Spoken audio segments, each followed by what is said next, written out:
welcome to Early Childhood Learning Bites. I am Dr. Isela Garcia. So in our last segment, I asked you to do three things.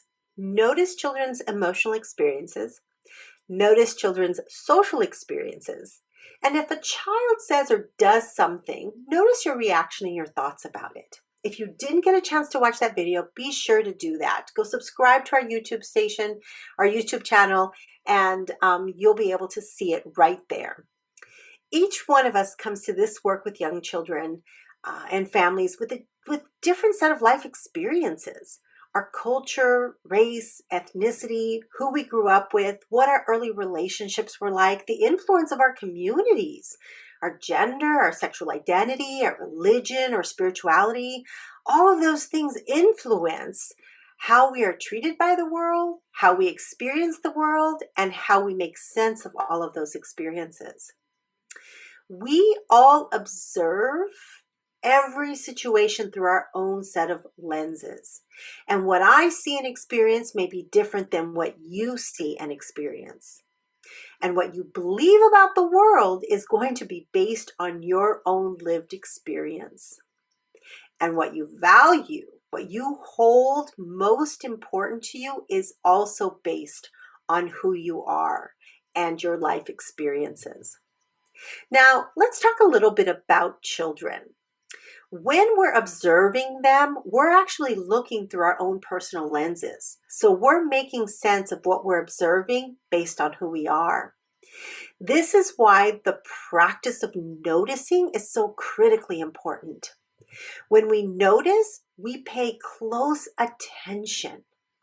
And when we pay close attention to how a child is communicating their needs with us, that's called attunement, when we can tune in to what the child is asking, needing, saying, because they're communicating to us through their behaviors.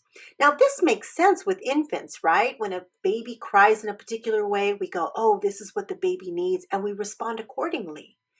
It's also true not only for infants, but for toddlers, preschoolers, school-agers, middle schoolers, and even teenagers. I have one of those, and I'll tell you, attuning to her needs, figuring out, it's like a little puzzle. It's trying to figure out how her behavior is really conveying a need, an idea, a thought, a perspective.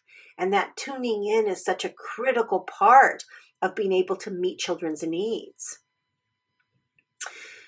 Children communicate through behaviors.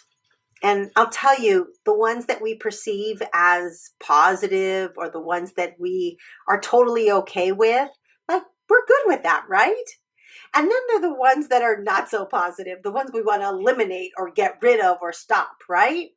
So when children behave in a particular way that is not pleasing to us, we actually tell our story about that child's behavior. And when we do so, we're doing through our own experiences of life, through our own lenses. And so the practice of noticing what we're thinking about this child, what we're feeling about this child, and how we behave is an important part of being able to meet children's individual needs. So here's an example. Like a child who is screaming, "No!" right at you. Let's say it's time to go inside and they don't want to go inside and they go, "No, I don't want to. You're stupid," right? So maybe the idea of a child screaming at you that way, of being, I'm going to quote this here, disrespectful to you, may be something that you heard back when you were a child. Maybe in your home, it was completely unacceptable for a child to respond that way to an adult. So let's just say, okay? So having had that very clear message when you were growing up from your own family, or even as a parent, maybe you had that expectation of your own children, that it is part of maybe your value system or your belief system that it is absolutely not acceptable for children to behave or to respond in that way to an adult. And you are an adult, right? You are the adult and you're like, how dare you talk to me that way? You need to blah, blah, blah, blah, blah, right? So we have to recognize that that so much of what we do and what we say and how we respond in situations are really based on those experiences that we grew up with, that we heard, or even ones that we learned in other professional development trainings and experiences. And so that is a part of our experience that creates the lens that we actually see through, that we observe through. Okay? So it's important for us to recognize that we are consistently bringing our own experiences into whatever it is that we are trying to make sense of. Okay, so we're going to take this a little bit deeper. There's this thing called biases. Actually, there's a lot of different biases. The one we're going to talk about today is called implicit bias. Now, I want to begin by telling you that everybody has biases. I have biases. You have biases. Everybody you know has biases. Okay? Implicit biases, more specifically, are judgments that are based on prejudice and assumptions outside of our awareness. They're also known as unconscious bias, and these bias can directly contradict what we say we believe and what our values are. Okay, so this is really important to understand. These biases are at a deep subconscious level, which means we are unaware that we have them. So here's an example. We might believe wholeheartedly that we create a classroom environment where every child belongs, has a voice, is seen, is heard, that like we believe with our whole hearts that this is the experience we provide to each and every child. Okay? So let's just say two children are playing, let's say in the block area, and a child, they get into a conflict. You don't see the whole thing. You just hear it. You hear maybe block, block, boom, boom, crying, and someone screaming. Okay, so you turn around and your eyes go directly to one of the children who happens to be a black boy. So an unconscious bias might be it's an assumption outside of your awareness, but an unconscious bias, your unconscious bias might be that black boys act aggressively. So your eyes go to this child and your words are, what did you do? Okay. So I'm saying this and I know you're probably going, I would never ever do that. And maybe that's true. And it's also true that we respond to situations based on our implicit biases, which are completely unconscious. I just said that, right? We're completely unaware of them.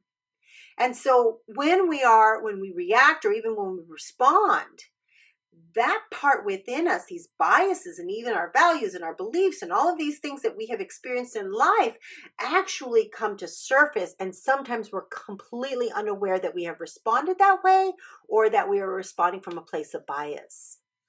And I have to tell you, it's incredibly difficult to uncover our biases on our own because we're unaware of them.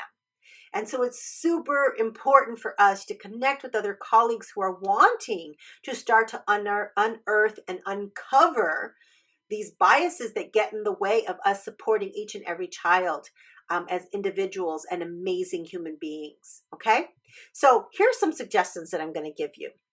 I want you each day to look at every single child, and I want you to tell yourself in your mind, what makes them an incredible human being? What makes them amazing in all the ways that they are amazing? Okay? If there's a particular child that you are struggling with, I want you to write it down. I want you to write down 3 to 5 things that make them an incredible human being every single morning, every single day. Okay? And don't check it and click it and oh yeah, it's the same thing. No.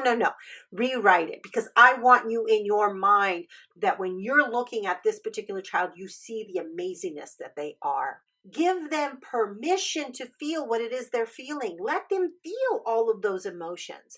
And then ask yourself, what are they communicating to me right now? How can I respond in a way that's sending a message that they are safe, secure, loved? And in what ways can I connect and help them develop skills? And we're going to talk more about that as we keep moving along. I also want you to notice their social selves. I want you to pay attention to how they play, who they play with, how they play with others. And I want you to notice if you're telling yourself a story that may not be completely accurate. So I want you to practice the process of saying what you see. what's happening as they play, but as you see it, not as you're trying to interpret it. Okay, so one child's handing a toy to another child, the other one smiles and starts to shake the toy. So describe what it is you're observing as they socially engage with one another. Okay, so when we start to take this practice of noticing ourselves, what we're thinking, what we're feeling, and how we're perceiving a situation, and noticing children's emotional and social selves, we start to be able to create a plan of action that is really supportive of the individual child in their amazingness. So it's retraining our mind. It's retraining our experience instead of looking at a situation and going, oh, I've said it 15,000 times. Why do I need to say it again? You know better than that. Instead of doing that, we pull ourselves back in and we go, what is it that the child is communicating with me in this moment? What's happening in terms of those social interactions, and what can I do to help them develop those social skills better? What can I do to help the child identify what it is they're feeling and know what to do instead? And that's where that self-regulation comes into play. But you have to see it, notice it, make sense of it, and recognize when you're kind of getting in the way of it. You might have your beliefs about children should behave this way, children should do this and not that. Some of those things get in the way of us being able to truly meet children's needs. So you have to practice the process of noticing them, emotional selves, social engagement. Really, really investigate it from a place of just trying to understand. And then notice yourself when you're starting to tell the story where the child is doing something wrong, or the child is seeking attention, or the child is doing all of these things. That's part of our story. And recognize the child is simply learning.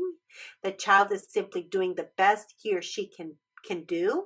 And our job and responsibility is to create a safe, secure environment where we express love and connection so that they can learn these skills that are foundational skills in terms of their social and emotional growth, development, and learning.